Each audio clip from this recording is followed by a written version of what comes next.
Bonjour chers amis de e-Tourisme TV, la chaîne de l'information touristique. Bienvenue dans votre émission Parlons Tourisme. Aujourd'hui nous avons comme invité M. Babacar Mbeng, le directeur de SAPCO Saly. Bonjour M. Babacar. Bonjour Ablaye. Bonjour à tous les amis de e-Tourisme. Je vous félicite en tout cas pour tout le travail que vous avez fait. Pendant plusieurs années je vous suis. Bien avant que vous ayez ces chaînes-là, je vous suis pour tous les apports que vous avez dans le tourisme, toute votre connaissance du tourisme. Et c'est un honneur pour moi d'être votre invité aujourd'hui. Okay, donc M. Babacar, vous êtes le directeur de SAPCO Saly. Pouvez-vous faire une petite présentation sur vous? Bon, moi je m'appelle Babacar Mbeng. J'ai un parcours assez atypique parce que moi je suis ingénieur informaticien. Mais c'est en 1998 que je suis rentré dans le tourisme, notamment en travaillant à l'hôtel Laguna Beach et à l'hôtel Sahel Beach, où j'ai eu à occuper pas mal de fonctions jusqu'à être directeur de ces deux hôtels-là. Et c'est en 2015 que je suis rentré dans l'administration en intégrant la SAPCO comme directeur commercial. Ensuite, je suis venu ici à Saly comme directeur de l'administration d'abord, après directeur de gestion des stations, avant d'être directeur d'exploitation au niveau de Saly. Après, plus tard, je suis parti à Dakar pour être directeur des systèmes d'information, tout en étant le point focal du PDT. Le PDT, c'est le projet de développement du tourisme des entreprises, qui a eu à piloter tout ce qui est travaux sur l'horizon côtière et qui pilote jusqu'à présent aussi pas mal d'autres projets. Donc, je suis revenu ici comme directeur d'exploitation de Saly, mais cumulativement avec mes fonctions de directeur des systèmes d'information, mais aussi toujours en étant toujours le point focal au niveau du PDT. Vous êtes directeur de SAPCO, donc qu'est-ce qu'on peut dire sur l'importance de la SAPCO dans le secteur touristique? En fait, la SAPCO, c'est le bras armé de l'État en ce qui concerne l'aménagement touristique. En 2004, l'État a jugé nécessaire d'élargir les compétences de la SAPCO en faisant une société nationale, en donnant une compétence nationale. Et c'est pourquoi la SAPCO a changé de dénomination et est devenue SAPCO Sénégal, et qui ne signifie plus Société d'aménagement de la Petite Côte, mais Société d'aménagement et de promotion des côtes et zones touristiques du Sénégal. Voilà, mais ils ont voulu garder l'acronyme SAPCO, c'est pourquoi c'est resté SAPCO, mais avec une compétence nationale sur toute l'étendue du territoire. Ce qui veut dire que la SAPCO aménage pour que les investisseurs de l'hôtellerie puissent venir s'installer. Voilà, pas simplement de l'hôtellerie, mais du tourisme de manière générale. La SAPCO fait les aménagements. La SAPCO d'abord identifie les zones touristiques. Est-ce que cette zone touristique-là est importante, a des caractéristiques touristiques, peut être développée en zone touristique, en faisant l'aménagement, en faisant les études de faisabilité, en faisant l'acquisition foncière. Une fois que la SAPCO fait ses études et que l'étude de faisabilité montre que cette zone-là a des intérêts touristiques, maintenant la SAPCO passe à l'acquisition foncière, parce qu'il ne faut pas oublier que l'État vend à la SAPCO les terrains, maintenant avec des facilités bien sûr. Maintenant, une fois que cela c'est fait, maintenant on passe à une phase d'aménagement. On aménage les zones touristiques. Après avoir aménagé, maintenant on cherche les investisseurs qui viennent investir dans ces zones touristiques-là. Maintenant, ça peut être divers investisseurs, ça peut être des gens qui font des hôtels, ça peut être des gens qui font des résidences, ça peut être des gens qui font d'autres commerces, mais tout lié à l'hôtellerie. Parce qu'il ne faut pas oublier que le tourisme c'est une chaîne de valeur, avec beaucoup de compétences. Même le vendeur, que ce soit le vendeur de cacahuètes, que ce soit le chauffeur de taxi, que ce soit celui qui fait le nettoyage, tout c'est une chaîne de valeur du tourisme-là. Donc toute cette chaîne de valeur-là, toute cette écosystème-là, la SAPCO veille à ce que essayer de trouver des investisseurs qui le font. En parlant d'aménagement, on revient un peu ici sur la station balnéaire dont vous gérez. La plage de Saly a été récemment restaurée, chose qui est vraiment très bénéfique pour les hôteliers qui, un instant, avaient du mal à vraiment parler de tourisme balnéaire. Là, les plages sont bien faites. Vous qui étiez le point focal, je peux dire, de ces travaux, comment vous avez vécu ces travaux-là? Bon, ça a été très difficile, mais c'est satisfaisant. Parce que j'ai eu la chance d'avoir vécu durant la période des études jusqu'à la réalisation de ces travaux-là.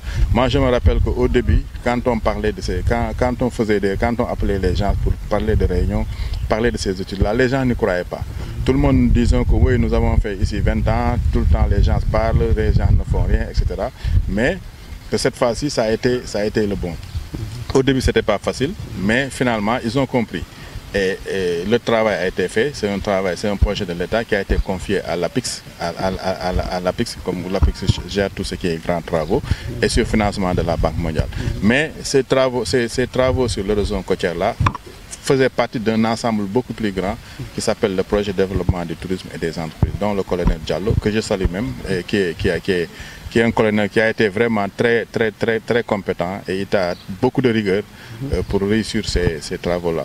Et je pense qu'aujourd'hui, nous l'avons réussi avec beaucoup de brio, avec beaucoup de contentement pour l'ensemble des acteurs qui aujourd'hui n'en reviennent pas. Maintenant, reste un défi, c'est le défi de l'entretien et de la maintenance. Et sur ça, nous sommes en train toujours de travailler, nous avons commandité une étude avec un certain nombre de propositions. Maintenant, il y aura des coûts d'entretien. Maintenant, ces coûts d'entretien-là doivent être supportés aussi bien peut-être par l'État du Sénégal, mais aussi par les acteurs.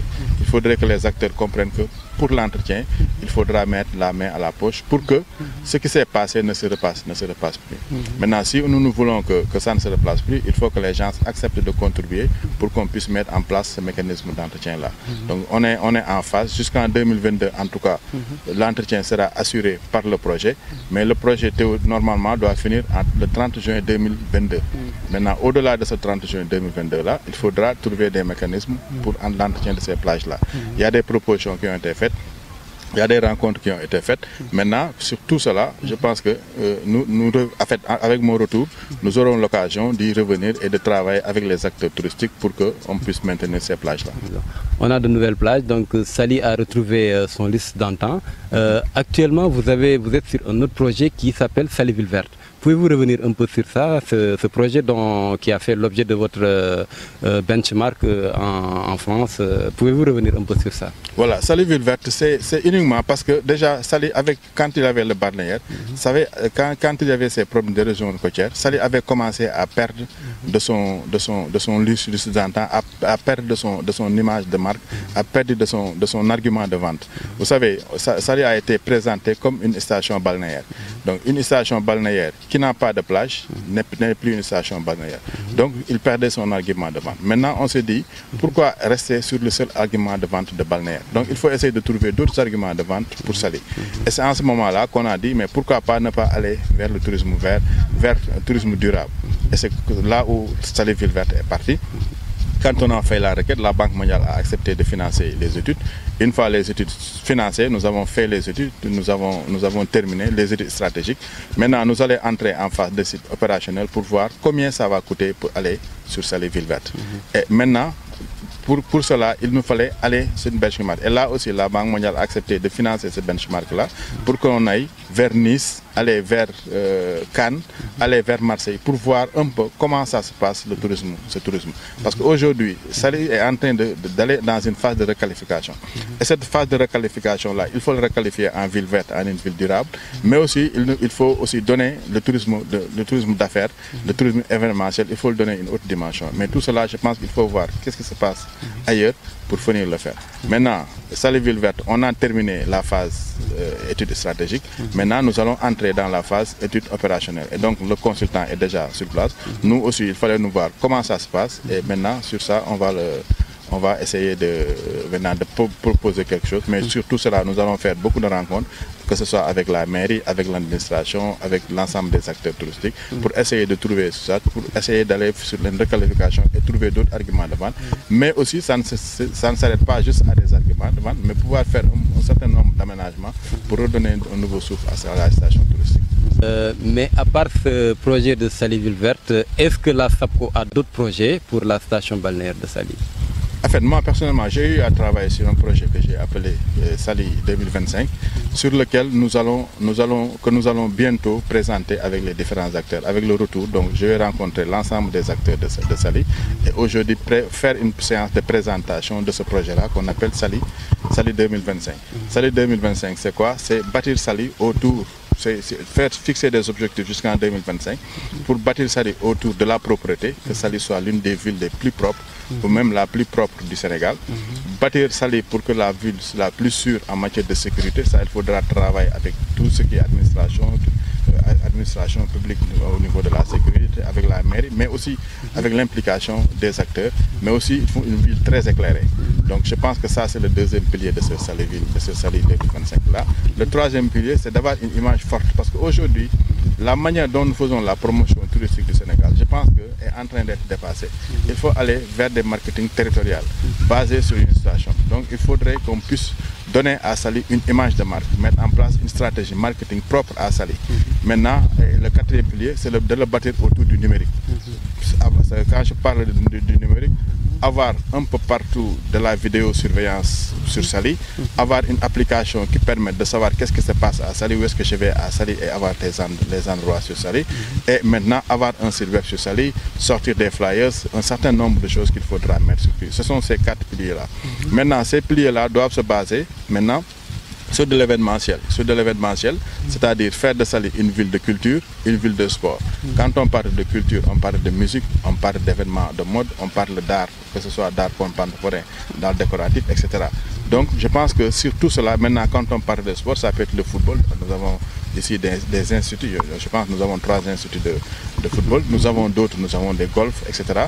Donc avoir une image qui permette de bâtir. Et maintenant, il faudra avoir une image forte des fortes personnalités qui vont représenter ce projet-là. Donc ça, je pense que si nous le réussissons, nous pourrons donner à Saly une nouvelle image.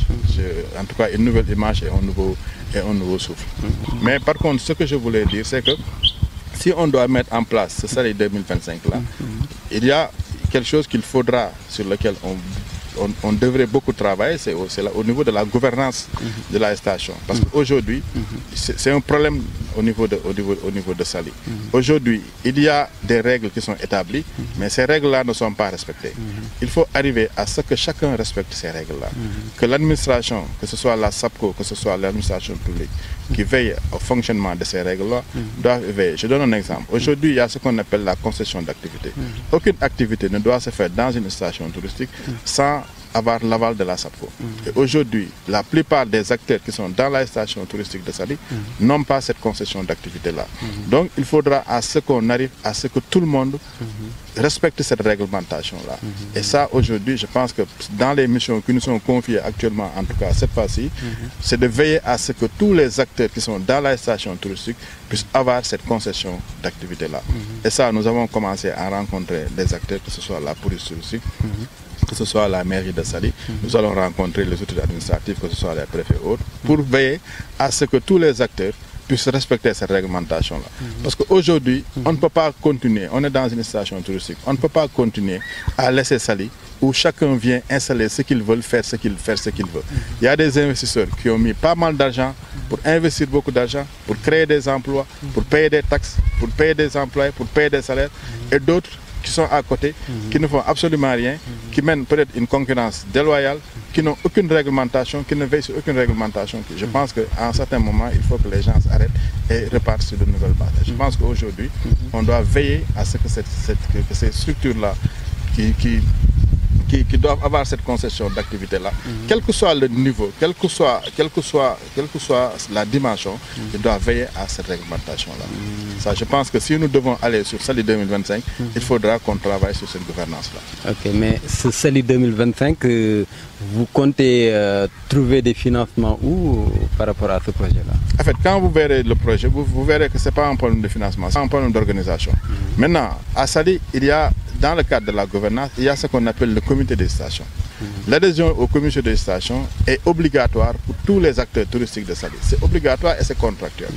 Donc aujourd'hui, ce comité des stations-là supporte les charges de fonctionnement de la station. Donc depuis un certain temps, ce comité-là est laissé en léthargie. Je pense qu'il faut le réactiver et que chacun fasse ce qu'il est. Maintenant, dans ce comité de station-là, il y a des cotisations qui sont obligatoires pour l'ensemble des acteurs. Et ça, c'est des obligations pour l'ensemble des acteurs qui sont dans la station. Je pense que dès qu'on parlera de cette réactualisation-là, de cette comité de station, les gens veilleront sur la charge de fonctionnement et d'animation de la station. Parce que le comité de station se charge du fonctionnement, mais de l'animation de la station. Qu'est-ce que vous sous-entendez par animation de la station? L'animation de la station, aujourd'hui, c'est l'animation et la promotion même de la station. Aujourd'hui, Saly, il n'y a pas d'événement majeur au niveau de Saly. On ne peut pas faire du tourisme sans d'événementiel.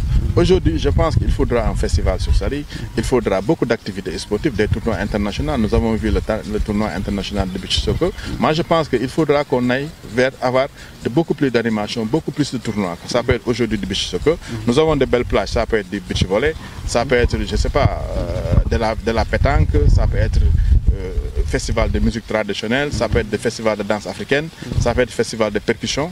Voilà, je pense qu'il faudra que les gens travaillent à avoir des événements majeurs sur Saly. En dehors maintenant de ces colloques internationaux-là, de grande dimension internationale.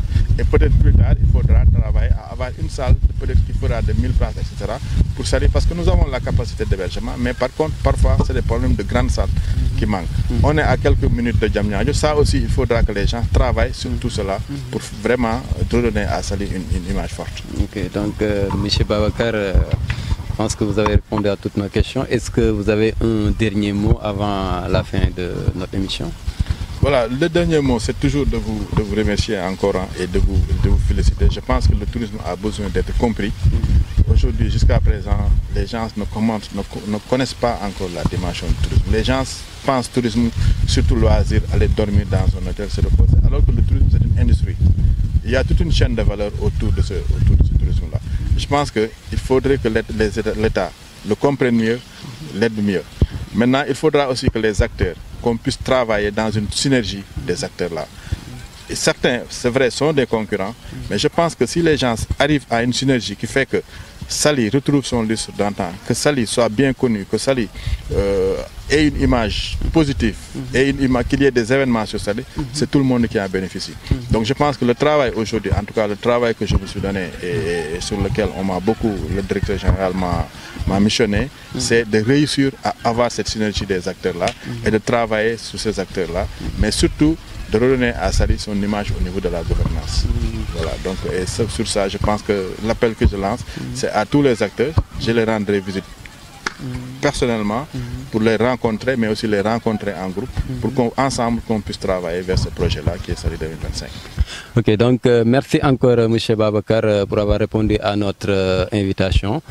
Chers internautes qui nous suivez sur e-Tourisme TV, la chaîne de l'information touristique, c'était votre émission Parlons Tourisme avec M. Babacar Mbeng, directeur de la SAPCO. Avant de conclure, nous allons remercier aussi le directeur de l'hôtel Royal, M. Alex Darn, et toute l'équipe technique qui nous suit. À très bientôt.